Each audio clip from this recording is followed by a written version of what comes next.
Louise, what can I help you with today?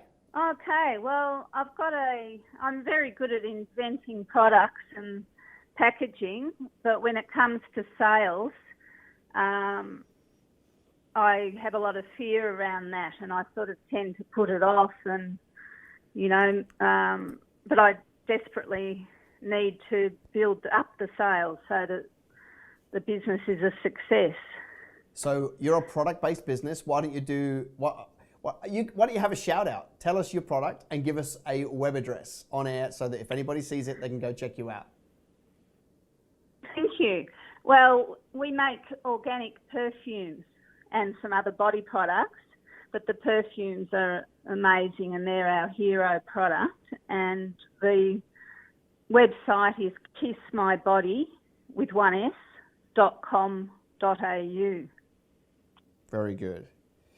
Now, Louise, you called up to say that you struggle with sales. But what did you just do? Yes. Oh, okay. Yes. Was that scary? No, it wasn't, because Oh. I'm passionate. See, I think we make it so much bigger in our mind than it really is. Mm-hmm. You've got an organic perfume, right? Which is just good for the body. Okay, I mean, whether somebody likes the smell, that's different. But at the very base level, you have a product that when they put it on their body, it's not damaging. They're not filling themselves with carcinogenics. Okay, I'm assuming, right? You have a duty. You have a duty to go and tell every possible stockist in Australia and beyond about your product.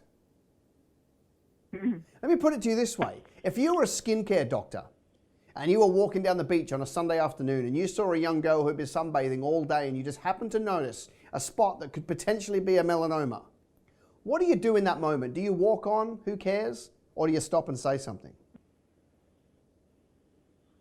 Yeah, stop and say something. So how's that any different? I personally think, I mean, this is the emotional aspect. Like you should just go tell everybody about this great product, right? Now let's park the emotional side. Let's get really, really practical. How's business going to look if you don't tell anyone? Yeah, bad. Yeah. So Yeah. now, so we've gone emotional and we've gone practical. Like without it, it all falls over. Let's go spiritual, right? Just to make sure we cover all three bases here. Yes. You're a born-again believer, is that correct? That's correct, yes. So do you remember do you remember the day that you gave your life to Christ? I do. Do you remember that you immediately became a new creation? Yes, yes. Do you remember that the old Louise died away and you were a new person in Christ? That means that you have no rights. You have no rights to fear. You have no rights to rejection. You have no rights to worry, because that's the old Louise. You don't have rights to those feelings, right? You need to be as bold as a lion. Okay. Like you go and see 10 people, 9 say no and 1 say yes, you can build a great business. So if the numbers are better than that, then you win. Yeah. But playing small helps no one. It doesn't help you. It doesn't help the people buy your product. It doesn't help the kingdom. It helps no one. And in my experience, if you just decide to go, right, I'm making 100 calls in, 4 days, you actually learn to like it after a while. Selling like that is a learned skill. See, emotionally, you need to do it. Practically, you need to do it. Spiritually, you need to do it. The only thing that's going to stop you now is discipline. Yeah, yeah. And so you just got to find a way to motivate yourself enough to go, I'm so sick and tired of where I am that I'm going to go do it. You'll either make this change and make this discipline change by inspiration or motivation, or desperation. Inspiration or desperation. You don't want it to be desperation because you've got to hit rock bottom.